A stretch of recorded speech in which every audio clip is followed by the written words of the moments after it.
Olá pessoal, eu sou a doutora Luciana Espina, sou endocrinologista e hoje eu vim conversar com vocês sobre resistência à insulina.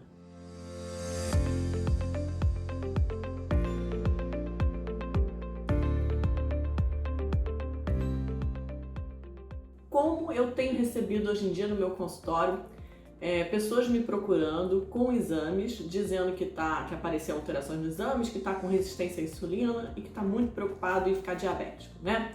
E aí as pessoas confundem muito também, e elas querem às vezes fazer tratamento, querem tomar remédio para melhorar a resistência à insulina. Então eu vim explicar para vocês o que é essa resistência à insulina e como que a gente deve abordar de forma mais saudável, né? A nossa vida, nosso estilo de vida, a nossa alimentação, para que a gente evite isso, né? Então vamos entender primeiro o que é resistência à insulina. Já que a gente fala de resistência à insulina, a gente precisa explicar o que é a insulina, né? A insulina é um hormônio produzido no pâncreas.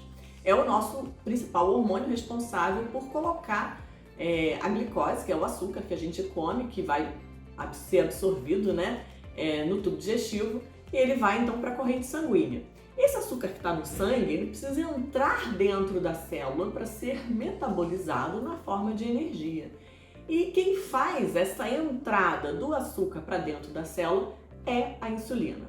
A insulina, ela funciona como se fosse uma chave, né? E a gente tem as fechaduras, que são os receptores em todas as nossas células, para que a insulina, quando ela encaixa nessa fechadura, que são esses receptores celulares, ela abre a porta para que essa glicose, esse açúcar que está no sangue, possa entrar dentro da célula, tá? Então, claro que isso é uma maneira de vocês entenderem o papel da insulina e por isso que ela é tão importante e por isso que os pacientes diabéticos, quando eles têm deficiência de insulina, por exemplo, eles ficam com os níveis de açúcar no sangue muito elevados, né? A gente chama de diabetes e esses níveis de açúcar muito elevados causam alterações importantes na nossa circulação. Então existe inflamação no nosso corpo, existem alterações importantes que levam às vezes a chamadas complicações do diabetes, por conta do açúcar alto no sangue. Estou explicando assim para vocês entenderem.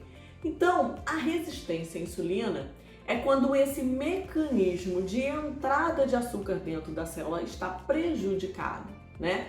E aí a gente tem níveis altos de insulina no sangue, sem que essa insulina consiga fazer o seu efeito, a sua ação, que causa, como consequência, aumento dos níveis de glicose no sangue. Então, a resistência à insulina, ela é sim um precursor do pré-diabetes e do diabetes. É como se a gente estivesse vendo ali um caminho progressivo, né? Todo paciente que é diabético, eu tô falando do diabetes tipo 2, aquele diabetes que dá mais nos adultos, que está muito relacionado ao sobrepeso, né? Ele, antes de ficar diabético, ele passou por um estágio de resistência à insulina, de pré-diabetes, em que você começa a ter a sua insulina alta e a glicose ela sobe um pouco, geralmente só depois que a gente come, depois a glicose começa a ficar alta também no jejum, e aí que a pessoa fica diabética. Então, diagnosticar a resistência à insulina e tratar a resistência à insulina, ela é sim muito importante. E ela, às vezes, é o que vai fazer você prevenir de você ficar diabético. Principalmente se você tem história familiar de diabetes. Então, várias pessoas da sua família têm diabetes. Seu pai, sua mãe, irmão, todo mundo da tua família tem diabetes. Você faz um exame no sangue e isso mostra que você tem resistência à insulina.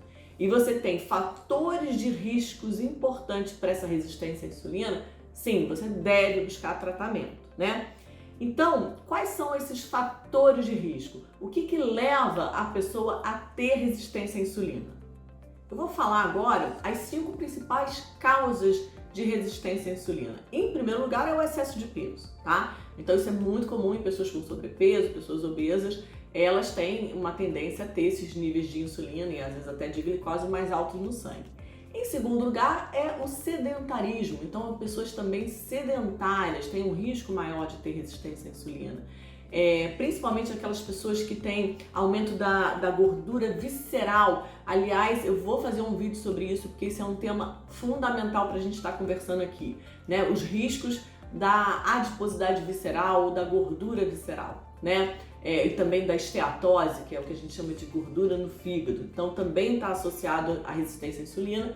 Uma má alimentação com uma ingestão excessiva de carboidratos, né? Então também pode estar prejudicando esse teu quadro metabólico. E nas mulheres a gente tem uma outra causa importante que é a chamada síndrome de ovário policístico, tá? Então essas são as principais causas. Claro que tem outras, tem uma diversidade de doenças que pode estar contribuindo para a resistência à insulina, mas de uma forma geral a resistência à insulina ela está muito associada com o que a gente chama de síndrome metabólica.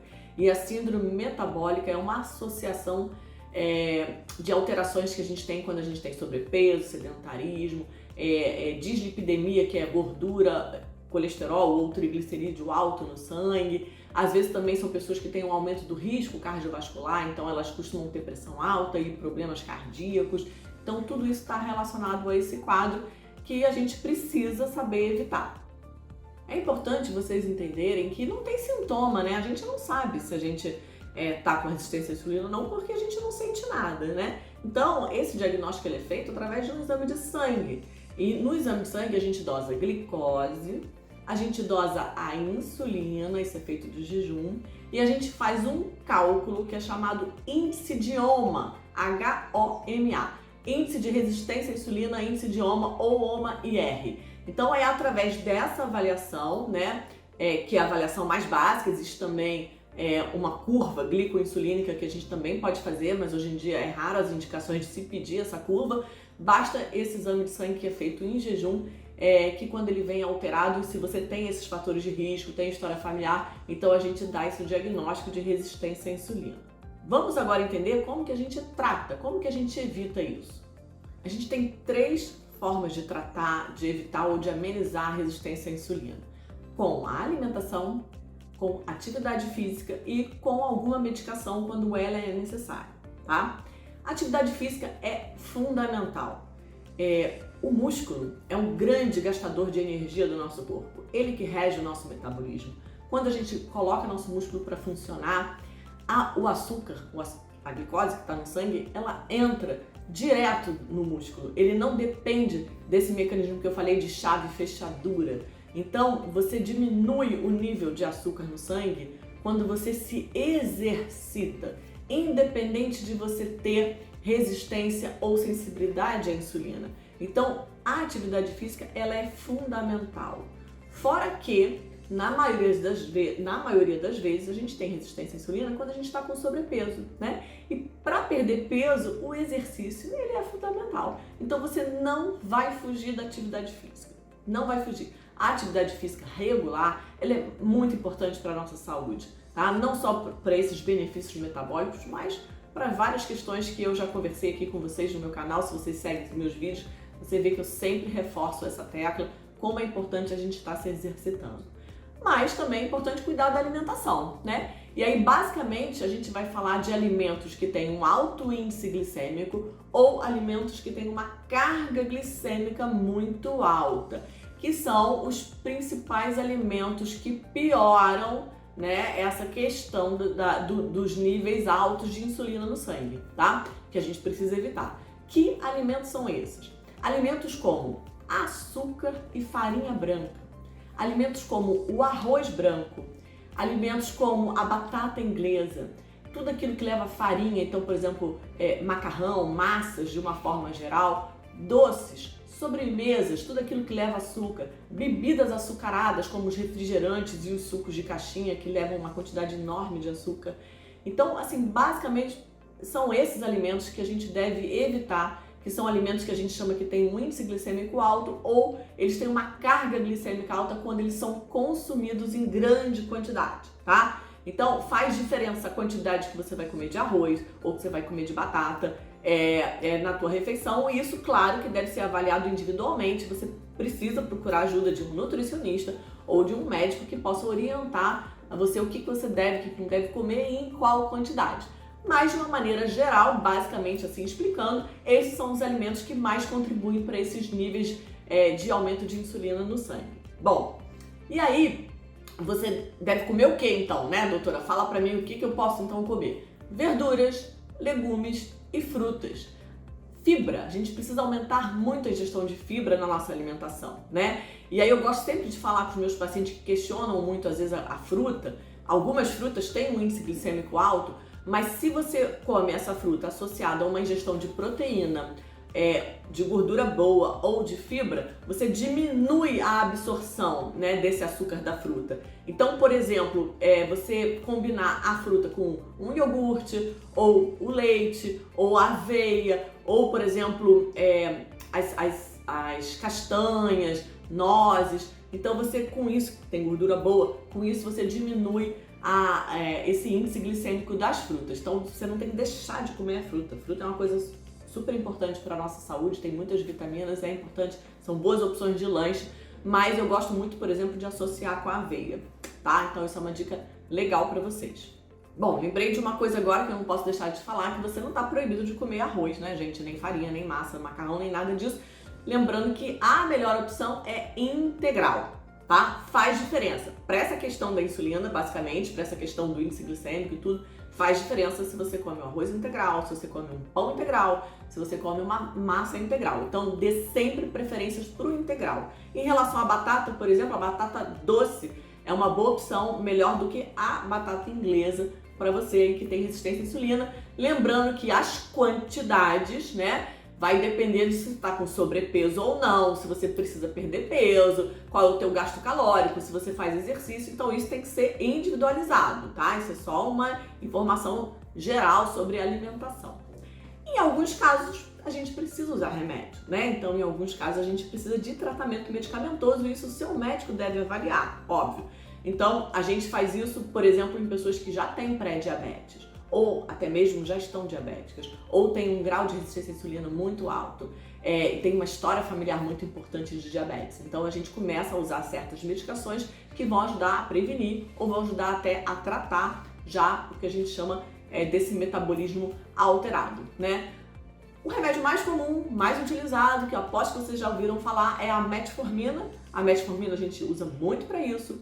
A gente também usa muito as glitazonas, como por exemplo a pioglitazona, também é um medicamento que pode ser usado para aumentar essa sensibilidade da insulina. E mais recentemente a gente tem usado muito, eu uso muito aqui no meu consultório e tenho certeza que vocês já viram vídeos aqui no meu canal sobre isso, que são os análogos do GLP-1. Os análogos do GLP-1 são aquelas medicações injetáveis que a gente usa para ajudar no emagrecimento, na perda de peso. São remédios que têm uma ação importante na saciedade, né? Então, por isso são muito utilizados para ajudar na perda de peso, mas também tem indicação em pacientes que têm resistência à insulina, em pacientes que podem ter já pré-diabetes ou diabetes, ou que tem, por exemplo, esse aumento de gordura visceral, a esteatose, a gordura no fígado. Eu vou falar também um vídeo sobre isso. Então, essas medicações chamadas análogos de GLP-1 podem ter sua indicação importante para ajudar a melhorar esse quadro de resistência à insulina. Aqui no meu consultório também, para terminar, eu queria falar que eu gosto muito do método Pro-Nocal.